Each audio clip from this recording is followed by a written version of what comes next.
Hello प्यारे बच्चों, स्वागत है आप सभी का हमारे यूट्यूब चैनल पर। बेटा आज आपकी पाठ्य पुस्तक चलेगी हिंदी कक्षा 5 की। आज हमारी क्लास है पाठ 15, जिसमें हम आपका पाठ 15 करेंगे और उसका नाम है मध्य प्रदेश का गीत।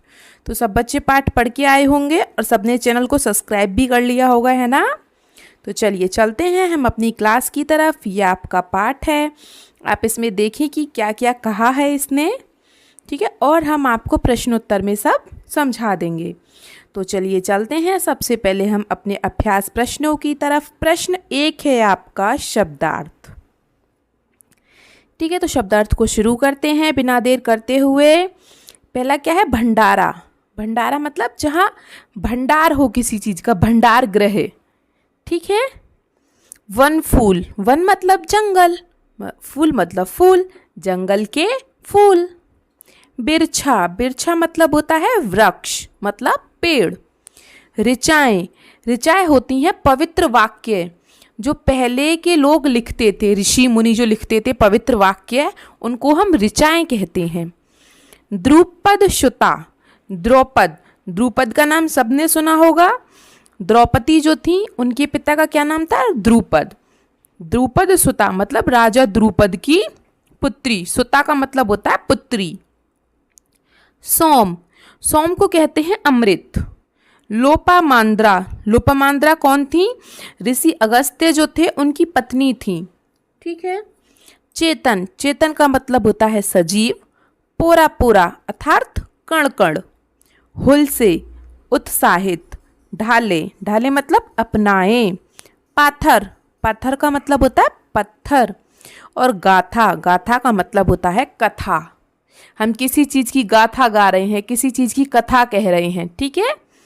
तो ये सबके हो गए शब्दार्थ। हम प्रश्नोत्तर की तरफ बढ़ें। किसी को कोई परेशानी होती है तो बेटा आप मुझसे कमेंट बॉक्स में पूछ सकते हैं। अब हम प्रश्नों की तरफ चलते हैं। प्रश्न क, गौतम बुद्ध की वाणी कहाँ गूंजती है?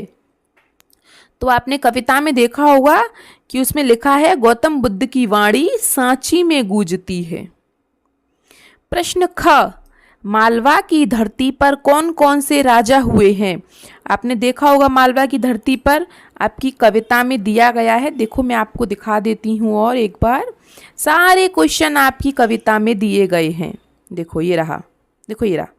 भोज और विक्रम की गाथा, गाय मालवा घाटी। तो मालवा में कौन कौन से राजा थे? भोज और विक्रम, ठीक है। सारे प्रश्न दिए गए हैं कविता में ही, ठीक है। तो मालवा की धरती पर राजा भोज और राजा विक्रमादित्य हुए हैं।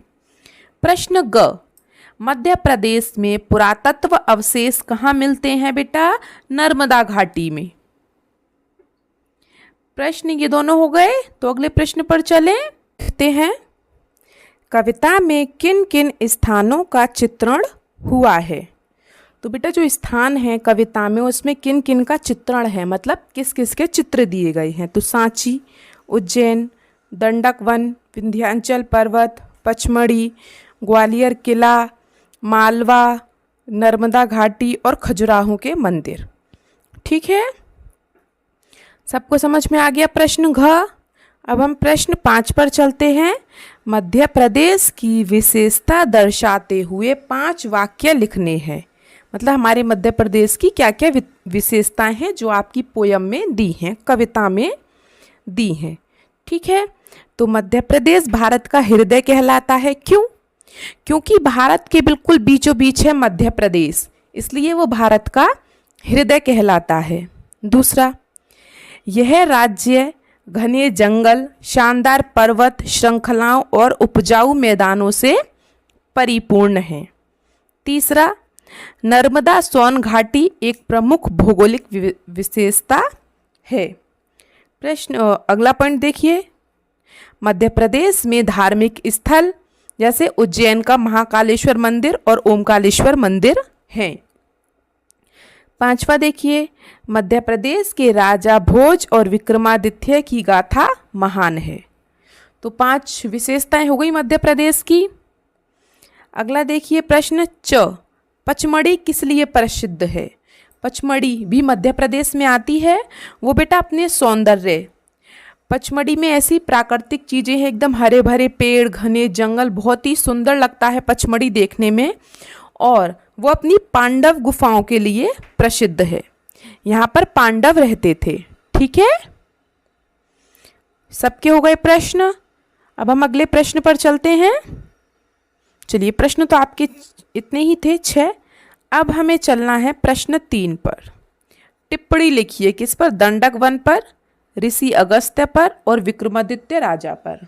ठीक है, तो बेटा टिप्पणी लिखने को तो बहुत बड़ी बड़ी लिख सकते हैं हम, लेकिन मैंने थोड़ा ही लिखा है, फिर ज़्यादा बड़े हो जाते हैं। जैसे दंडक वन, दंडक वन जिसे दंडकारण्य भी कहा जाता है, प्राचीन भारत का एक प्रसिद्ध वन और क्षेत्र है। ये दंडक वन क्या है बेटा? एक प्रसिद्ध क्षेत्र था पहले, जो विंध्याचल पर्वत से लेकर गोदावरी नदी तक फैला हुआ था। ठीक है, इसमें आपने देखा होगा श्री राम जी थे, श्री राम इस वन में रहे भी थे। जब वनवास हुआ था उनका, उन्होंने बहुत सारे राक्षसों का नाश भी किया था, तो वो इसी वन में किया था। ठीक है, अगला देखते हैं ऋषि अगस्त्य के बारे में जो पूछा है। ठीक है, यह एक महान वैदिक ऋषि थे जो सप्त ऋषियों में से एक माने जाते हैं और ऋग्वेद के अनेक मंत्रों के दृष्टा हैं। ये वशिष्ठ मुनि के भाई थे और पुलस्त ऋषि के पुत्र थे। उनकी पत्नी का नाम लोपामुद्रा था।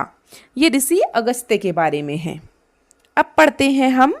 ये सबका हो गया दोनों, तो आगे चलें। चलिए आगे चलते हैं राजा विक्रमादित्य पर। राजा विक्रमादित्य प्राचीन भारत के एक महान और न्यायप्रिय शासक थे, जिन्होंने 57 ईस्वी पूर्व में उज्जैन का राजा माना जाता है। इन्होंने शकों को हराकर उन्होंने विक्रम संवत की शुरुआत की और पराक्रम का सूर्य की उपाधि प्राप्त की। ये बहुत ही महान राजा थे। ठीक है, तो ये तीनों के बारे में आपने टिप्पणी लिख ली। अब हम अगले प्रश्न पर चलें। सबका हो गया? Very good. चलिए आगे चलते हैं। प्रश्न 4, निम्नलिखित पंक्तियों का अर्थ स्पष्ट कीजिए। चलिए कर देते हैं। पहली पंक्ति है, पांव खनिज की चट्टानों पर कर में अन्न कटोरा। इसका अर्थ बताना है। जो आपकी कविता में ये लाइन दी है, इसका अर्थ है बेटा, मध्य प्रदेश के पैर खनिज की चट्टानों, तो खनिज की चट्टानें कहाँ कहाँ हैं? बैतूल, छिंदवाड़ा और बालाघाट पर हैं, और हाथ में अर्थात मालवा में अन्न का कटोरा है। मतलब मालवा में अन्न की उत्पत्ति ज़्यादा होती है। ठीक है, सोयाबीन वगैरह। दूसरी पंक्ति है, गांधी सागर की गरिमा ने घर घर दीप उजाले। इस पंक्ति का अर्थ है बेटा, जो चंबल नदी पर स्थित गांधी सागर से उत्पादित ऊर्जा है, उससे हमारा पूरा मध्य प्रदेश जगमगाता है। ठीक है, ये दोनों लाइनों के अर्थ समझ में आ गए, तो हम अगली लाइन पर चलें। चलिए अब हम चलते हैं अपनी अगली लाइन पर। हृदय देश में बसा हुआ है और हृदय में देश। हृदय देश में बसा हुआ है मतलब हमारा मध्य प्रदेश भारत के हृदय अर्थात बीच में बसा हुआ है, और हृदय में देश, और हमारे हृदय में भारत देश बसा हुआ है। समझ में आ गया सबको? और हो गई ये तीनों लाइनों के अर्थ सबके। तो आगे चलें हम। किसी को कोई परेशानी नहीं है? और बेटा किसी को कोई दिक्कत होती है तो आप मुझसे कमेंट बॉक्स में पूछ सकते हैं। प्रश्न 5, रिक्त स्थानों की पूर्ति करनी है। पहला, उज्जैनी में किसका प्रसिद्ध मंदिर है? महाकालेश्वर का। दूसरा, बौद्ध स्तूप कहाँ स्थित है? सांची में। तीसरा, भगवान राम ने सबरी के बेर खाए थे। चौथा, ग्राम स्वराज किसका सपना था? गांधी जी का। अगला देखिए, विंध्याचल कहाँ स्थित है? मध्य प्रदेश में। ठीक है, सबके खाली स्थान हो गए, तो आगे चले हम। चलिए आगे चलते हैं। भाषा अध्ययन। 1, प्रश्न 1, निम्नलिखित शब्दों के शुद्ध उच्चारण कीजिए। हमें सिर्फ इनको बोलना है, जैसे माँ, मध्य प्रदेश, सांची, दंडक, सत्कार, विशेष, अगस्त्य, ऋचाएं, विंध्या, पुरातत्व, अवशेष, स्वराज। ठीक है, इनको मतलब हमें शुद्ध रूप से बोलना है, ये एक प्रकार के कठिन शब्द हैं। चलिए आगे चलते हैं दूसरे प्रश्न पर। इनके हमें पर्यायवाची लिखने हैं, जैसे नदी का है सरिता, तरुणी, तरंगिणी। दूसरा घर, घर का है ग्रह, सदन, भवन। तीसरा है धरती, धरती का है धरा, भू, भूमि। हमें इनके 3-3 पर्यायवाची लिखने थे, जो कि हमने लिख दिए हैं। अब आप लिख लीजिए सब बच्चे जल्दी से, फिर हम आगे चलेंगे। ठीक है, वेरी गुड। चलिए आगे चलते हैं प्रश्न 3 पर। देखिए प्रश्न 3 आपका क्या कह रहा है। नीचे बने चौखाने में से कुछ शब्द और उनके विलोम शब्द लिखे हुए हैं।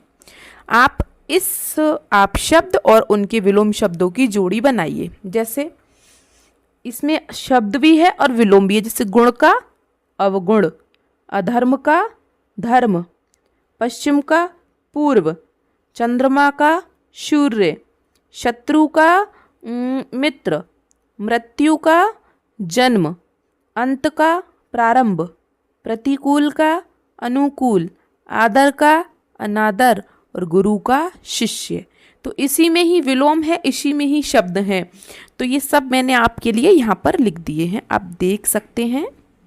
आप यहाँ से लिख लीजिए। ठीक है, गुण का अवगुण, अधर्म का धर्म, पश्चिम का पूर्व, चंद्रमा का सूर्य, शत्रु का मित्र, मृत्यु का जन्म, अंत का प्रारंभ, प्रतिकूल अनुकूल, अनुकूल, आदर अनादर और गुरु का शिष्य।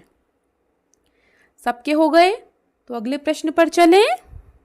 चलिए बेटा अगला प्रश्न देख लेते हैं। प्रश्न 4, पाठ के आधार पर सही जोड़ी बनाइए। गौतम, गौतम कौन है? भगवान बुद्ध का एक नाम है। सबरी, सबरी कौन है? भील जाति की एक संत महिला। मेरे साथ साथ मिलाइए। सोम, सोम मतलब अमृत, तो प्राचीन समय में पिया जाने वाला एक पेय। पुरातत्व, पुरातत्व वे वस्तुएं या स्थान जो काफी पुरानी हों। द्रुपद शुदा मतलब राजा द्रौपद की पुत्री। हो गए सबके ये? आगे चले।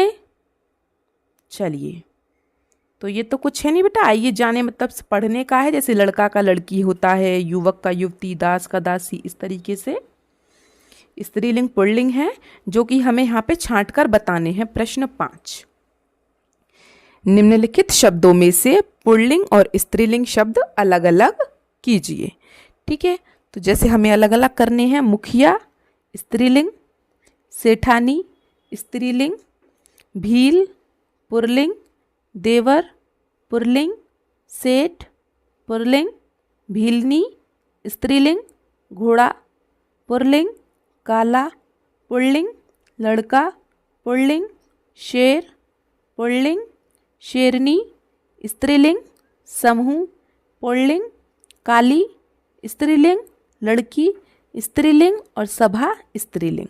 ठीक है, तो जो औरतें हैं वो स्त्रीलिंग होती हैं, मतलब स्त्री हम बोलते हैं ना, ये स्त्री हैं, ये पुरुष हैं, तो पुरुष को पुल्लिंग और स्त्री को स्त्रीलिंग। ठीक है, आगे चलें। सबके हो गए ये? चलिए वेरी गुड, आगे चलते हैं अब हम प्रश्न 6 पर। निम्नलिखित देशज शब्दों के हिंदी मानक रूप लिखिए। क्या लिखना है बेटा? हमें इनकी हिंदी रूप लिखनी है। जैसे माटी, माटी मतलब मिट्टी। अमोल, अमोल का मतलब अमूल्य। आलस मतलब आलस्य। पाथर, पाथर का मतलब पत्थर। अवगुण, अवगुण नहीं अवगुण। ठीक है, जौबन, जौबन मतलब यौवन।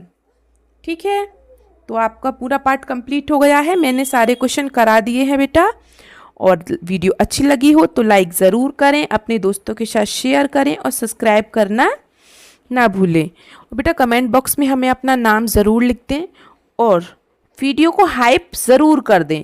डेली एक वीडियो हाइप हो जाती है, तो आप हाइप ज़रूर करें जिससे कि हमारी वीडियो और बच्चों तक भी पहुंच सके।